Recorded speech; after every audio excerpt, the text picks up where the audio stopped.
Assalamualaikum warahmatullahi wabarakatuh.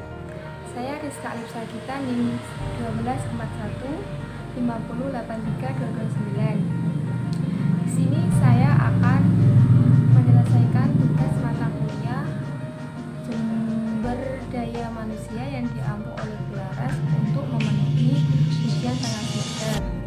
Kali ini saya akan menyampaikan 6 materi yang ada dalam buku perkuliahan semester ini. Materi yang pertama yaitu tentang perencanaan sumber daya manusia yang efektif. Pengertian dari sumber daya manusia adalah kemampuan terpadu dari daya pikir dan daya fisik yang dimiliki individu. Namun, perilaku dan sifatnya ditentukan oleh keturunan dan lingkungannya. Sedangkan prestasi kerjanya dimotivasi oleh keinginan untuk memenuhi kepuasannya. Jadi dalam hal ini seseorang itu mempunyai kemampuan yang berbeda-beda. Apalagi untuk perilaku dan sifatnya, karena itu merupakan sifat bawaan dari lahir. Kecerdasan seseorang itu bisa diukur menggunakan IQ. Jadi setiap orang itu memiliki kecerdasan yang berbeda-beda. Kemudian ada yang dimaksud dengan perencanaan sumber daya manusia. Yang dimaksud dengan perencanaan sumber daya manusia yaitu serangkaian kegiatan yang dilakukan secara sistematis dan strategis yang berkaitan dengan peramalan kebutuhan tenaga kerja atau pegawai. Jadi dalam hal ini perencanaan sumber daya alam itu harus mendapatkan sumber informasi yang tepat guna untuk menyediakan tenaga kerja dalam jumlah dan kualitas tertentu. Perencanaan sumber daya manusia itu terdapat dua faktor yang mempengaruhi perencanaan tersebut, yaitu faktor internal dan faktor eksternal. Faktor internal yaitu bersumber dari teknologi dan faktor sains. Kalau faktor internalnya itu bisa bersumber dari pengembangan organisasi, peramalan pembiayaan, dan internal anggaran untuk sumber daya manusia itu. Perkembangan teknologi dan informasi saat ini telah berkembang pesat. Oleh karena itu, diharapkan sumber daya manusia itu bisa memiliki bakat manajerial dengan pengetahuan sehingga mampu bersaing dengan teknologi sumber daya alam yang telah berkembang. Pada bab 2 yaitu tentang analisis pekerjaan dan tenaga kerja. Pengertian dari analisis pekerjaan yaitu prosedur yang digunakan untuk menentukan tugas, kewajiban, dan tanggung jawab yang diperoleh oleh masing-masing jabatan. Jadi, analisis pekerjaan itu yaitu menempatkan seseorang pada posisi yang tepat dan bisa melakukan suatu pekerjaan secara efektif.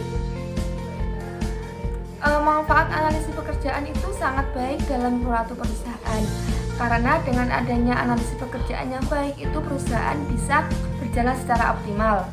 Dengan begitu, dengan adanya analisis pekerjaan itu bisa menyusun pegawai desain organisasi yang baik. Kemudian yaitu tentang fungsi analisis pekerjaan. Fungsi analisis pekerjaan yaitu suatu proses yang untuk menentukan isi pekerjaan dalam suatu organisasi, sehingga orang lain bisa menjelaskan tujuan dari manajemen tersebut. Ada beberapa tahap dalam analisis pekerjaan. Yang pertama yaitu menentukan pekerjaan yang akan dianalisa. Yang kedua membuat kuesioner atau analisis pekerjaan. Dan yang ketiga yaitu mengumpulkan informasi analisis pekerjaan. Kemudian ada yang dimaksud dengan analisis tenaga kerja, yaitu menganalisis apakah ada tenaga kerja yang kurang dalam kesiapan melakukan tugas-tugas di dalam kemampuannya. Jadi dalam hal ini analisis pekerjaan itu bisa membantu suatu pekerjaan untuk lebih baik lagi. Dengan adanya analisis tenaga kerja itu, pekerjaan yang kurang efektif itu bisa dievaluasi kembali. Selanjutnya yaitu pada bab 3. Pada bab 3 ini kita akan membahas mengenai tentang desain pekerjaan. Desain pekerjaan merupakan suatu alat untuk memotivasi dan memberi tantangan pada karyawan. Desain pekerjaan ini merupakan salah satu faktor untuk keberhasilan produktivitas organisasi. Deskripsi pekerjaan merupakan dokumen yang menyediakan informasi mengenai kewajiban, tugas, dan tanggung jawab terhadap suatu pekerjaan. Jadi dengan adanya deskripsi pekerjaan itu, seseorang yang akan bekerja itu bisa mempunyai gambaran tentang pekerjaan dan tanggung jawab mereka. Kemudian dengan begitu dapat juga membantu tenaga kerja dan merencanakan karir mereka. Manfaat dari job description. Job description itu merupakan deskripsi pekerjaan yang membantu menghindari adanya kebingungan pekerjaan dan memberikan pemahaman dalam pelaksanaan pekerjaan. Pada bab 4 kita akan membahas tentang rekrutmen tenaga kerja. Dalam dunia perusahaan sudah tidak asing lagi dengan istilah rekrutmen. Rekrutmen ini merupakan salah satu faktor yang sangat penting dalam dunia pekerjaan, karena rekrutmen ini nantinya akan yang bisa mengoperasionalkan suatu kegiatan tersebut. Pengertian dari rekrutmen itu merupakan proses penarikan sekelompok kandidat untuk mengisi posisi yang kosong. Rekrutmen yang efektif itu akan membuat suatu pekerjaan itu akan lebih baik lagi. Nah, dengan adanya rekrutmen ini memiliki beberapa manfaat atau beberapa tujuan bagi orang lain ataupun bagi peramal. Yang pertama yaitu dengan adanya rekrutmen itu, seseorang perusahaan itu bisa memilih kandidat mana yang nantinya akan dijadikan untuk mengisi pekerjaan yang kosong tadi. Yang kedua yaitu bagi karyawan yang tidak lolos itu akan memiliki citra atau meningkatkan bahwa dia memiliki pengalaman yang bisa dijadikan untuk proses kedepannya. Kemudian tujuan pasca pengangkatan. Ketika seorang yang tadi mengikuti rekrutmen itu sudah dinyatakan lolos, maka akan menghasilkan karyawan yang mampu untuk melaksanakan tugas dengan baik. Sumber-sumber rekrutmen itu bisa berasal dari mana saja, sehingga orang lain dapat dengan mudah untuk mengetahui rekrutmen tersebut, seperti pelamar langsung, iklan, ataupun dengan lembaga pendidikan. Biasanya instansi pemerintah itu juga menyediakan lowongan pekerjaan. Dalam rekrutmen ini ada beberapa pertimbangan yang harus dilakukan oleh seorang HRD untuk memilih kandidat rekrutmen tersebut. Yang pertama yaitu tentang kemampuan mereka. Jadi dengan begitu mereka mampu apa tidak untuk ditempatkan di lowongan yang kosong. Kendala-kendala yang dihadapi dalam kegiatan perekrutmen ini juga sangat asing dirasakan oleh perusahaan, seperti yaitu bisa bersumber dari organisasi yang bersangkutan, kebiasaan mencari karyawan yang baru, serta faktor eksternal dari lingkungan tersebut. Adapun sumber-sumber rekrutmen itu bisa bersumber dari pelamar kerja langsung. Jadi untuk pelamar kerja langsung ini seseorang langsung datang ke perusahaan yang sedang membutuhkan tersebut. Kemudian yaitu ada yang bersumber dari iklan. Biasanya itu perusahaan itu memasang iklan guna untuk memberitahukan bahwa perusahaan tersebut sedang membutuhkan karyawan baru. Yang ketiga yaitu instansi pemerintah, yaitu yang ada di naungan pemerintah, dan masih banyak lagi. Selanjutnya yaitu pada bab 4. Pada bab 4 ini yang akan dibahas yaitu tentang seleksi tenaga kerja. Tadi kan di bab 4 itu saya sudah menjelaskan tentang rekrutmen tenaga kerja. Kemudian yang bab 5 ini ada seleksi tenaga kerja. Proses rekrutmen, kemudian proses seleksi tenaga kerja. Pengertian dari seleksi tenaga kerja yaitu kegiatan menentukan dan memilih tenaga kerja yang memenuhi kriteria yang disepakati atau yang telah ditetapkan. Jadi dalam hal ini seleksi itu merupakan pemilihan kandidat mana yang cocok untuk mengisi lowongan tersebut. Dalam seleksi ini ada beberapa kualifikasi dalam penyeleksi tersebut. Yang pertama yaitu ada keahlian. Jadi di sini itu keahlian itu sangat berpengaruh terhadap posisi jabatan atau lowongan yang kosong tersebut.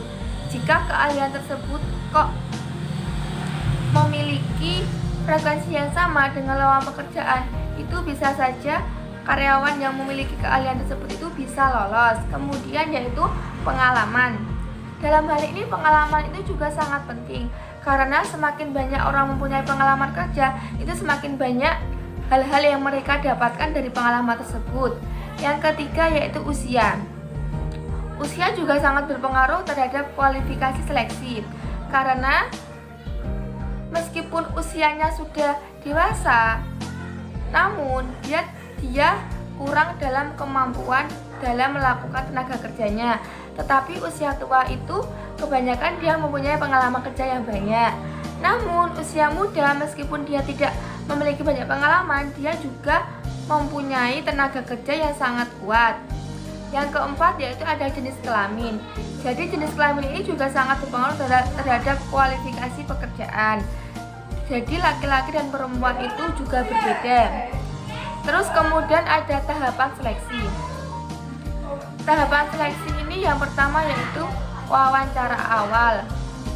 Selanjutnya yaitu tentang tes kerja, dan yang ketiga yaitu wawancara seleksi. Jadi dengan adanya tahapan seleksi ini akan menyebutkan bahwa orang tersebut lolos atau tidaknya dalam tahapan seleksi tersebut. Nah, teknik seleksi itu juga akan dilakukan oleh seorang HRD. Beberapa teknik yang dilakukan dalam tahapan seleksi seperti melihat riwayat hidup, memeriksa referensi dan latar belakang, melakukan tes secara tertulis, mengadakan simulasi kerja, dan mengharuskan tes kesehatan. Jadi, apakah dia sedang sehat atau tidak. Model seleksi itu ada beberapa macam. Yang pertama yaitu seleksi tertutup, dan yang kedua yaitu seleksi terbuka. Model tertutup ini yaitu jika pelamarnya sedikit, yaitu hanya perusahaan tersebut dengan seorang karyawan. Jadi ini mencakup perusahaan tersebut saja dengan karyawan. Yang kedua yaitu model terbuka. Model terbuka ini biasanya itu diinformasikan di iklan-iklan, jadi semua orang bisa mengetahuinya. Pada bab 6 atau bab terakhir yang akan saya bahas yaitu tentang orientasi dan penempatan tenaga kerja. Orientasi itu merupakan penempatan kerja itu sangat berpengaruh terhadap orientasi, karena keduanya itu saling berkaitan antara penempatan kerja dan orientasi. Pengertian dari penempatan sumber daya manusia yaitu proses kegiatan yang dilakukan oleh manajemen sumber daya alam dalam suatu perusahaan untuk menentukan lokasi dan posisi yang cocok bagi karyawan tersebut. Nah, proses penempatan ini juga berlaku untuk karyawan lama. Jadi tidak hanya karyawan baru saja yang ditempatkan, karena karyawan lama juga akan berrotasi sesuai dengan berjalannya waktu mereka bekerja. Keuntungan bagi sumber daya alam dengan adanya penetapan yang tepat yaitu adanya kepastian untuk bekerja. Jadi jika sudah ditempatkan di suatu tempat tertentu, seseorang itu bisa merasa bahwa dia sudah akan mulai bekerja.